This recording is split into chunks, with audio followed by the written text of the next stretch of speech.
भगवान आपका भला करे। बाबा, ये लीजिए चावल। अल्लाह के नाम पे कुछ दे दो। अल्लाह आपके घर में खुशियां देगा और आपको शिफा देगा। लाइए। माँ जी, कुछ खाने के लिए दे दीजिए। बहुत दिन से कुछ नहीं खाया, बहुत तेजी से भूख लगी है। देखिए, पहले मैं यहाँ पे आया हूँ, तो ये चावल आप मुझे दीजिए। देखिए, पहले आने से कुछ नहीं होता। मैंने आपको बोला ना कि अल्लाह आपकी दुआ पूरी करेगा। जो आपको चाहिए वो सब आपको देगा, आपके घर में खुशियां देगा। ये चावल आप मुझे दीजिए। माँ जी, ये चावल आप मेरे को दे दीजिए, भगवान आपको खुश रखेगा। देखिए, आप इसकी दुआ लेके क्या करेंगी। आप ये चावल मुझे दीजिए। और एक पंडित को दान देना सबसे बड़ा दान होता है। मैं भगवान से प्रार्थना करूँगा, वो आपके घर में किसी चीज़ की कोई कमी नहीं होने देंगे। दिन रात तरक्की होगी आपके घर में। लाइए। सही तो कह रहे हैं बाबा। अगर ये चावल मैं इन्हें दूंगी तो मुझे आशीर्वाद मिलेगा। ये तो वैसे भी अलग धर्म से है, और इस भिखारी को देने से मुझे कुछ नहीं मिलने वाला। ये चावल मैं बाबा को दे देती हूँ। बाबा, ये चावल मैं आपको देती हूँ। रुकिए, आप तो दान भी धर्म देखकर कर रहे हैं। मैंने आपको बोला ना कि आप मुझे दान दीजिए, अल्लाह आपकी सब दुआ सुनेगा और आपके घर में खुशियां देगा। आप एक काम कीजिए, आप ये चावल आधे मुझे दे दीजिए और आधे इन्हें दे दीजिए। ये तो और भी अच्छी बात है। अगर ये चावल मैं आप दोनों को दूंगी तो इन्हें देने से मुझे आशीर्वाद मिलेगा, और आपको देने से मुझे दान मिलेगा। तो मैं दोनों को आधा आधा दे देती हूँ। ये लीजिए।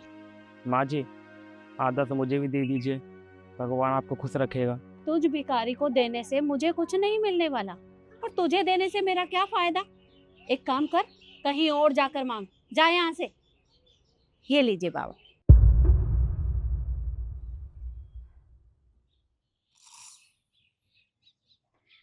अब आप दोनों मुझे आशीर्वाद दीजिए और आप मुझे दुआ देना।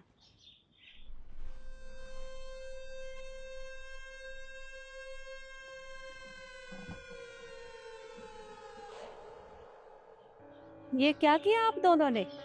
अरे, मैंने आपको दान आधा आधा दिया था और आपने इसकी कटोरी में डाल दिया। देखिए, किसी बाबा या किसी फकीर को दान देने से कुछ नहीं होता।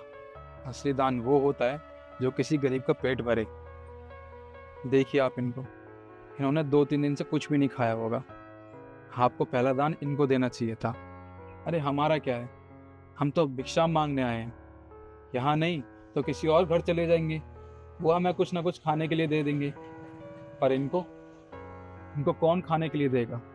अरे लोग इनको धुतकार देते हैं, इनकी तरफ देखना भी पसंद नहीं करते। इसलिए हमने ये सब किया था ताकि आपको सिखा सकें कि असली दान होता क्या है। इन्होंने बिल्कुल सही कहा, हमें तो कोई ना कोई दान दे देगा, और आप तो दान भी लालच देखकर कर रहे हो, हमारा धर्म देखकर हमें दान दे रहे हो। दान तो ऐसे करना चाहिए कि एक हाथ से दान करें और दूसरे हाथ को पता ना चले। बिल्कुल ठीक कहा इन्होंने। देखिए, ऊपर वाले ने ये संसार तो बनाया है। इस संसार में कुछ लोग गरीब हैं और कुछ लोग अमीर हैं, और अमीर लोगों को ना हमेशा गरीबों की मदद करनी चाहिए। यही इंसानियत होती है। बाबा, सही कहा आप दोनों ने। मैं तो क्या करने जा रही थी, मुझे ऐसा नहीं करना चाहिए था। आपने जो भी मुझे समझाया मुझे अच्छे से समझ आ गया, और मैं आगे से हर जरूरतमंद की मदद करूंगी। मुझे माफ कर देना। चलिए, आपको ये बात समझ में आ गई, इतना ही काफ़ी है। मैं भगवान से प्रार्थना करूँगा कि आपके घर में हमेशा तरक्की हो। और अल्लाह आपको हमेशा खुश रखे।